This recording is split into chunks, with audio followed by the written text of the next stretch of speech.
تو میں نے وہ پلستر والی ٹانگ دکھائی، اللہ ان کو غریق رحمت کر، یوں مجھے اپنے کلاوے میں لیا اور لے کے باہر چل پڑے کہ سڑک پر ایک آدمی کو کسی بس نے یا ٹرک نے کچل دیا تھا۔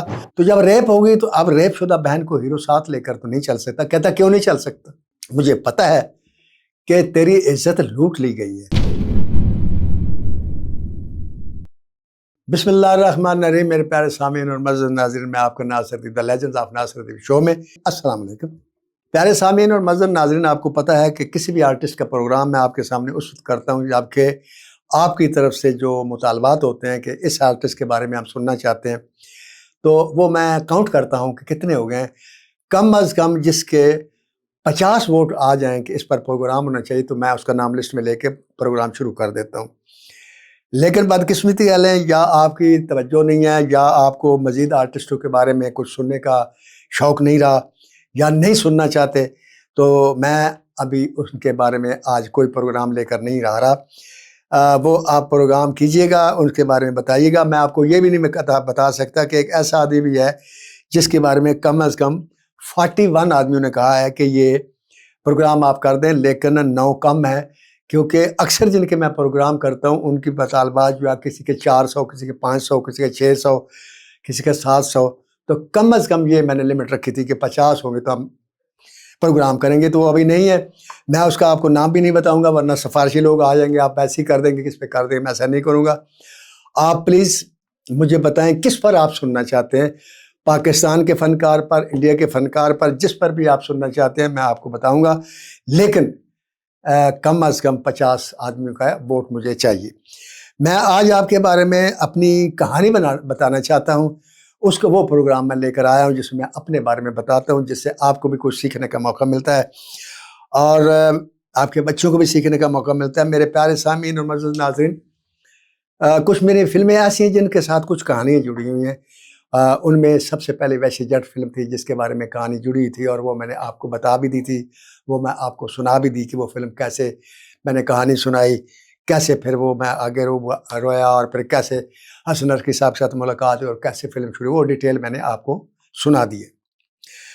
اب میں آپ کو سناتا ہوں جب ویشی جٹ کے بعد دوسری فلم ہم نے شروع کی، اس فلم کا نام تھا طوفان۔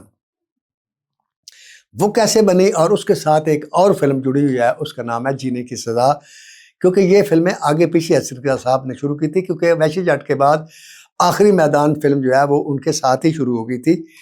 تو اس کے بعد حسن عرقی صاحب نے ٹھیکے پہ کام شروع کیا، اور وہ عسکری صاحب بھی نہیں بلکہ تقریباً ہر دوسرے ڈائریکٹر نے ٹھیکے پر کام شروع کیا کہ ڈسٹریبیوٹر کو فلم بیچ دیتے تھے کہ اتنے لاکھ میں بنا کر دوں گا، وہ پیسے دیتے ہوئے بناتے تھے۔ فرض کرو اگر 40 لاکھ میں بیچی ہے، وہ 35 لاکھ میں بنا لیتے تھے۔ اس میں فائدہ یہ ہوتا تھا کہ ڈائریکٹر جو ہے وہ ایکٹر بھی رعایت کرتے تھے، ٹیکنیشین بھی رعایت کرتے تھے، تو اپنے 4-5 لاکھ کی دہاڑی لگ جاتی تھی۔ تو عسکری صاحب نے اس کے بعد 2 فلموں کا سودا کیا، ایک کا نام رکھا طوفان، ایک کا نام تھا جینے کی سزا۔ طوفان کی کہانی کچھ یوں لکھی گئی کہ ویشی جٹ 8 اگست 1975 کو ریلیز ہوئی اور 17 اگست 1975 کو میری گاڑی کا ایکسیڈنٹ ہوا اور میری بائیں ٹانگ ٹوٹ گئی۔ تو میری ٹانگ کو پلستر لگا ہوا تھا اور میں اپنے سسرال کے گھر میں بیڈ پر لیٹا ہوا تھا۔ تو حسن عرقی صاحب آئے اور ساتھ سلطان رائے صاحب مرحوم تھے، اس وقت تو دونوں مرحوم ہیں، اللہ دونوں کو غریق رحمت کرے۔ تو آئے اور عسکری صاحب نے کہا کہ یار میں نے فلم بنانی ہے اور میں نے فلم بیچی ہے تو اس کی کہانی لکھنی ہے۔ میں نے کہا جی بتائیے۔ تو کہنے لگے کہ طوفان نام رکھا ہے اور فلم بنانی ہے۔ میں نے کہا جی ٹھیک ہے لکھ لیتے۔ کہتے نہیں یار یہاں نہیں، اب باہر چلتے ہیں۔ تو میں نے وہ پلستر والی ٹانگ دکھائی، تو میں نے کہا کیسے چلیں گے؟ رائے صاحب اٹھنے کا میں بتاتا ہوں کیسے چلیں گے، اللہ ان کو غریق رحمت کر، یوں مجھے اپنے کلاوے میں لیا اور لے کے باہر چل پڑے۔ آگے عسکری صاحب تھے، ان کا ڈرائیور تھا، ملازم تھا ہمارے گھر کا، وہ پچھلا دروازہ اس نے کھولا اور آغا صاحب نے مجھے پچھلی سیٹ پر لٹا دیا۔ اب یوں ٹانگ سیدھی کر کے میں نے کھڑکی کے ساتھ ٹیک لگائی، میں بیٹھ گیا۔ یہ کھاڑک کی بات ہے، کھاڑک موضوع جو کھاڑک نالے کے پاس میرے سسرال کی کوٹھی تھی، وہاں سے ہم نکلے اور ساہیوال کی طرف چل پڑے۔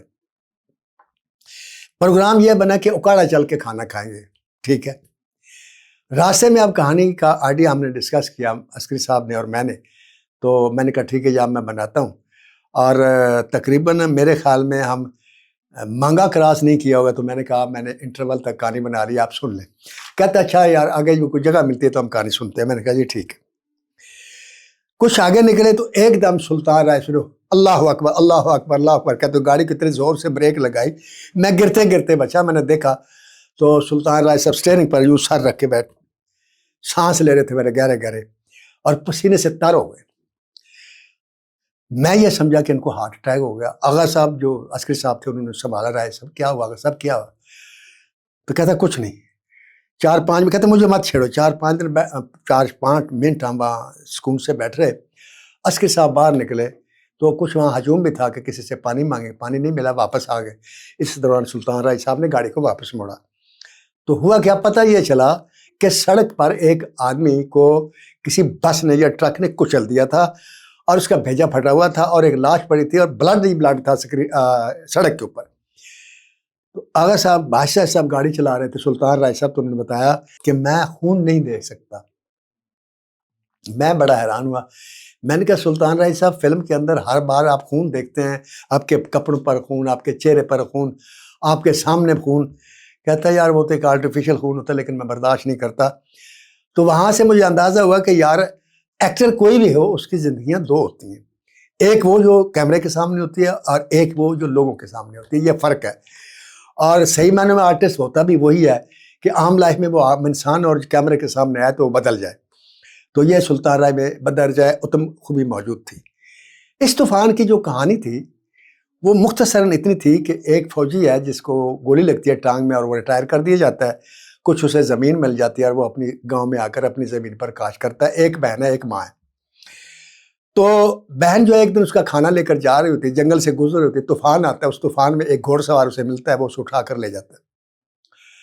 سلطان رائے صاحب گھر آتے ہیں تو ماں سے کہتے ہیں آج تم نے کھانا نہیں بھیجا؟ ماں کہتے وہ حیران ہوتی کہ میں نے تو بانو کو بھیج دیا تھا۔ تو اس وقت اسے پتہ چلتا ہے وہ کہاں کہہ دی میں پتہ کر کے دے طوفان ہے ڈگے بھی ہو، وہ جاتے ہیں طوفان میں، وہاں کے دوپٹہ ملتا ہے ان کو اور کچھ نہیں ملتا، اور ایک گھوڑے کا جس میں پاؤں ہوتا ہے نا، اس کو شاید سینڈل کہتے ہیں یا کیا کہتے ہیں، کڑا، وہ ملا، جس سے ان کو اندازہ ہوا کہ کوئی گھوڑ سوار تھا جس نے یہ واردات کی، وہاں دوپٹہ بھی ملا۔ تو سلطان رائے صاحب وہ لے کر تھانے جاتے ہیں، تھانے والے کچھ بھی نہیں کرتے، کوئی جیسے ہوتا ہے کوئی تفتیش نہیں، نامعلوم آدمی کے خلاف پرچہ ہو گیا جو کچھ بھی۔ ایک دن پھر وہ جنگل میں اسی طرح گھوم رہے ہوتے ہیں تو ایک بچہ ملتا ہے۔ اس بچے کو عسکری صاحب پہلے دکھا گئے تھے کہ وہ درخت پر چڑھ ہوا چڑیوں کے گھونسلے میں سے انڈے ڈھونڈ رہا ہے۔ وہ بچہ بھاگ کر اس کے پاس آتا ہے، کہتا ہے میں جانتا ہوں۔ کہتا ہے کون تھا؟ کہتا ہے یہ تو نہیں پتا، اس کے پاس کالا گھوڑا تھا۔ اب وہ کالے گھوڑے کی تلاش میں کرتا ہے اور ولن تک پہنچتا ہے۔ لمبی کہانی ہے، وہ چھوڑے۔ جب ولن کے گاؤں پہنچتا ہے تو وہاں ایک دروازہ کھولتا ہے، نہیں تو بہن جو ہوتی ہے وہاں ایک کمرے میں بند ہوتی ہے۔ اس کو جب پتہ چلتا ہے، گولیاں چلتی کہ بھائی آ رہا ہے، یہ میں آپ کو وہ بتا رہا جو میں نے انٹرول بنایا تھا، تو وہ آ رہا ہے تو بہن جو دیکھتی ہے کہ اب بھائی میرے پاس آ جائے گا، وہ چھت کے اوپر چڑھتی ہے اور چھت کے اوپر سے چھلانگ مار دیتی ہے تو بھائی کے قدموں میں آ کر گرتی ہے اور مر جاتی ہے۔ عسکری صاحب کہانی اوکے ہو گئی سارا کچھ، لیکن جب ہم شوٹنگ کرنے لگے تو عسکری صاحب نے مجھے کہا کہ ناصر صاحب ایک بات ہے۔ میں نے کہا کیا؟ کہتا ہے یہ جو لڑکی جو خودکشی کر گئی اس کا قصور کیا ہے؟ یہ انہوں نے سوال کیا۔ میں نے کہا اس کا قصور نہیں ہے، اس کی بدقسمتی ہے کہ وہ ریپ ہو گئی۔ تو جب ریپ ہو گئی تو اب ریپ شدہ بہن کو ہیرو ساتھ لے کر تو نہیں چل سکتا۔ کہتا کیوں نہیں چل سکتا؟ اگر تو اس نے اپنی مرضی سے کی برائی تو بالکل ٹھیک ہے، اس کو خودکشی کر لینی چاہیے، بلکہ بھائی کو مار دینا چاہیے۔ اور ایک لڑکی معصوم ہے، اٹھا لی گئی، قید کر لگی، ایک آدمی زبردستی اس کی عزت لوٹتا ہے، اس کا جرم کیا ہے کہ وہ مر جائے؟ وہ نہیں مرے گی، میں نہیں ماروں گا۔ میں نے کہا عسکری صاحب آج تک جتنی بھی ہیرو ہوئے ہیں، جتنی فلمیں بنی ہیں جن کی بہنیں ریپ ہوئی ہیں، انہوں نے ہمیشہ خودکشی کیا اور وہ مر گئی ہیں۔ کہنے لگا کوئی ضرور نہیں کہ جو شروع سے کام آ رہا ہو وہ ٹھیک ہو، وہ غلط بھی تو ہو سکتا ہے، اور اگر وہ غلط نہیں ہے تو ہم یہ کریں گے۔ میں نے کہا سر یہ پبلک ماننے گی نہیں۔ تو یہاں انہوں نے میرے بارے میں ایک جملہ بولا، وہ جملہ جو انہوں نے بولا اس میں ایک بہت بڑی گالی بھی تھی پیار کی، مطلب اس کا یہ تھا کہ تم کس بات کے رائٹر ہو، جملہ ایسا لکھو کہ لوگ سنیں اور کہیں کہ یہ بالکل اس کو زندہ رہنا چاہیے تھا۔ لو میرے پیارے سامعین اور معزز ناظرین، یہ ایک ایسی جگہ تھی جو میرے لیے امتحان آ گیا، اور میں پھر وہی بات وہ جیسے ایک نکاح دعا کیا ہوتی ہے، میں ساری رات دعا ہی کرتا رہا اللہ سے کہ یا اللہ سچویشن پر مجھے کوئی اچھا جملہ دے دے. تو ساری رات میں بیٹھا رہا اور تقریباً سحری ہو گئی، اس سے بھی زیادہ ٹائم ہو گیا، مجھے نیند آنا شروع ہو گئی اور نیند آتے آتے مجھے وہ سین وارد ہوا اور میں نے لکھ دیا. وہ میں آپ کو سین سناتا ہوں کیونکہ اس سین کو سننے کے بعد میرے استاد محترم حسن نقوی صاحب نے اٹھ کر مجھے سینے سے لگایا اور میرے ہاتھوں کو بھی چوما اور بہت پیار کیا اور بڑی ہی داد دی. حالانکہ داد دینے میں وہ مشہور تھے کہ وہ بہت کنجوس آدمی ہے. وہ میں آپ کو سین سناتا ہوں کیونکہ اس سین پر میں نے عورتوں کو قصے سے کر روتے ہوئے دیکھا ہے کہ وہ گولیاں چلا رہا ہے. اگر آپ نے طوفان دیکھی ہے تو آپ کو جنہوں نے دیکھی ان کو یاد ہوگا کہ سلطان رہی ادھر ادھر بھاگتے ہوئے گلیوں میں آ رہا اور ایک دم دروازہ کھولتا ہے تو سامنے بہن کھڑی ہے اور زندہ کھڑی ہے. تو سین میں نے لکھا تھا جب بہن دیکھتی ہے تو ایک دم منہ ٹن کر کے تو دیوار میں منہ دے کر رونا شروع کر دیتی ہے. اور سلطان رائے جو ہے چلتا ہوا آ رہا ہے، اس کے چہرے پر جو ایکسپریشن ہے وہ یہ ہے کہ مجھے پتا ہے تو کیوں رو رہی ہے، مجھے پتا ہے کہ تیری عزت لوٹ لی گئی ہے، مجھے پتا ہے کہ تو میرے سے منہ چھپا رہی ہے اس لیے کہ تو سمجھتی ہے کہ تو میرے ساتھ آنکھیں چار نہیں کر سکتی. یہ ایکسپریشن لے کر سلطان رائے صاحب آگے جاتے ہیں اور اس کے شانے پر ہاتھ رکھتے ہیں. وہ ٹرن کرتی ہے اور ٹرن کرتے ہوئے اپنا چہرہ جو ہے اس کی چھاتی پر رکھ لیتی ہے اور روتے ہوئے بولتی ہے، چہرہ پھر بھی نہیں دکھاتی، کہ بہن صدقے اینیاں گولیاں چلائیاں نے تم. جتھے اینیاں گولیاں چلائیاں نے اتھے دو گولیاں میرے سینے چ بھی مار کے مینوں مار دے، اس لیے کہ میں بدنامی دا او بوجھ ہاں جہڑا تو اپنے موڈے تے رکھ کے دو قدم بھی نہیں چل سکنا. تینوں دنیا تانے دے دے کے مار دے ویرا، مینوں مار دے مار دے مار دے. قدموں میں جا کر گر جاتی ہے، اس کو قدموں سے اٹھاتا ہے اور یہاں وہ مکالمہ تھا جو میں نے اللہ سے مانگا تھا، جو میری دعا تھی اور اس کی عطا تھی. آپ مکالمہ سنیں. اٹھاتا ہے اور اس کے چہرے کو پیار سے دیکھتے ہوئے کہتا ہے، نہ سنیے کسے مردود دے ہتھوں کلام پاک ڈگ پوے، نہ او دے حرف مٹتے نے نہ اولی شان تے حرف آندا ہے. تو میرے لیے اج بھی مریم مقدس ہے تے جے تو بدنامی دا بوجھ تے میں تیرے لا کے ہر اس بوئے دے اگوں لنگاں گا جس بوئے دے اندر جوان بہناں دے جوان ویر رہندے. یہاں اسے سینے سے لگاتا ہے. وہ اتنا سپر ہٹ سین ہوا میرے پیارے سامعین اور معزز ناظرین کہ طوفان جو ہے وہ سپر ہٹ فلم ہوئی اور مجھے بیسٹ رائٹر کا کنٹینیو دوسرے سال بھی نگار ایوارڈ دیا گیا. اس کا اینڈ کیا تھا؟ تو اس کے اینڈ پر صرف اتنی سی بات میں کہوں گا کیونکہ ہو سکتا ہے آج بھی حکومت وقت وہ بات برداشت نہ کر سکی جو کہ میں نے لکھا تھا، کیونکہ آپ نے دیکھا میں پوڈ کاسٹ کرتے ہوئے بہت زیادہ جذباتی ہو جاتا ہوں اور قابو میں نہیں رہتا، پھر تھوڑی سی بے وقوفی بھی شامل ہو جاتی ہے تو تھوڑا سا جذباتی بھی وہ پن آ جاتا ہے.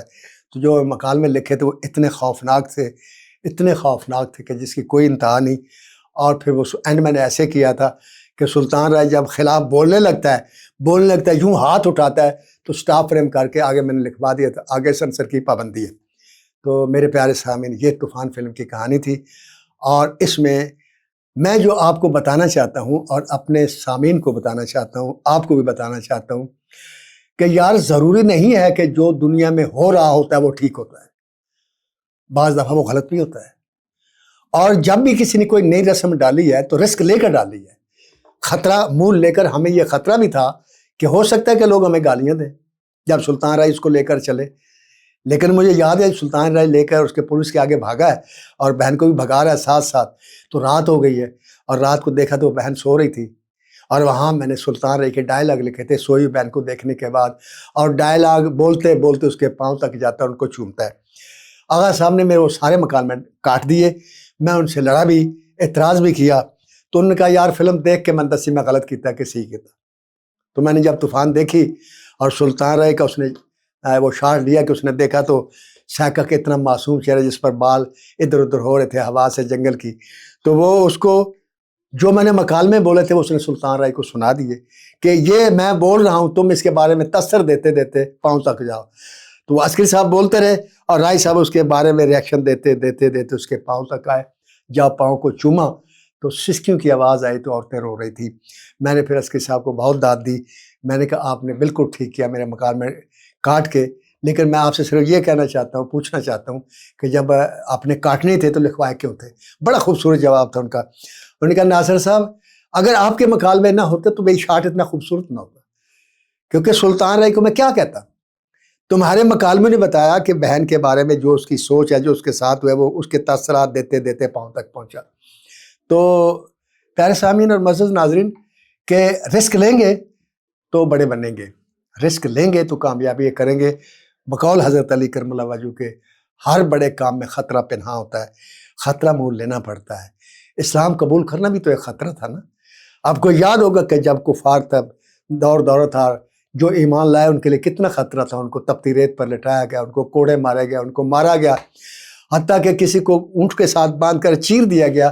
کیا ظلم نہیں ہوا، لیکن نام تو انہی کے زندہ ہے نا۔ آج بھی حضرت عمار کو لوگ یاد کرتے ہیں، آج بھی حضرت سمیہ کو یاد کرتے ہیں، آج بھی بلال کو یاد کرتے ہیں، کہ جن لوگوں نے یہ قربانیاں دی اور وہ آج جنت میں بیٹھے ہوئے مزے لے رہے ہیں، اللہ تعالیٰ کتنا خوش ہے ان سے۔ لیکن خطرہ مول لینا پڑتا ہے، اور کوئی بھی کام جو ہے اگر خطرہ لیں گے، کام پازیٹیو ہونا چاہیے، تو اللہ آپ کو کامیابی دے گا۔ اور اگر کوئی آپ کو چیلنج کرے تو اس چیلنج کو قبول کرنا سیکھیں، جیسے مجھے چیلنج ہوا اور میں نے قبول کیا، لیکن وہ حل کیسے ہوا؟ دعا سے۔ ذہن میں رکھیں، جب کوئی آپ کی زندگی میں ایسا چیلنج آ جائے، کوئی ایسا مشکل مرحلہ آ جائے، آپ کی قابلیت جواب دے جائے جیسے میری جواب دے گئی تھی، تو پھر اللہ کے سامنے جھک جائیں اور اسے کہیں کہ اللہ جی میری تو بس ہوگی، آگے تو ہے، مجھے عطا کر دے، میری مشکل حل کر دے، اور میرا ایمان ہے وہ مشکل حل کر دے گا۔ یہ اس نے کلام پاک میں کہا ہے کہ کون ہے جو بے قرار دلوں کی دعائیں قبول کرتا ہے۔ اور بے قرار دل کب ہوتا ہے آپ کو پتہ ہے؟ جب انسان کی ساری آسیں ٹوٹ جاتی، جب نہ اپنے نظر آتے ہیں، نہ قریبی، نہ یار دوست، کچھ بھی نظر نہیں آتا، گھپ اندھیرا ہوتا ہے، اس گھپ اندھیرے میں اللہ کی روشنی صرف نظر آتی ہے، اس وقت انسان کا دل بے قرار ہوتا ہے، اور جب اللہ سے مانگتا ہے تو ذہن میں سوائے اللہ کے کچھ نہیں ہوتا، اور جب سوائے اللہ کے آپ کے ذہن میں کچھ نہیں ہوگا، یہی وعدہ نیت ہے، یہی توحید ہے کہ سوائے میرے کوئی نہیں ہے تمہارا حاجت روا، اور پھر وہ اپنی حاجت پوری کر دیتا ہے۔ اللہ حافظ۔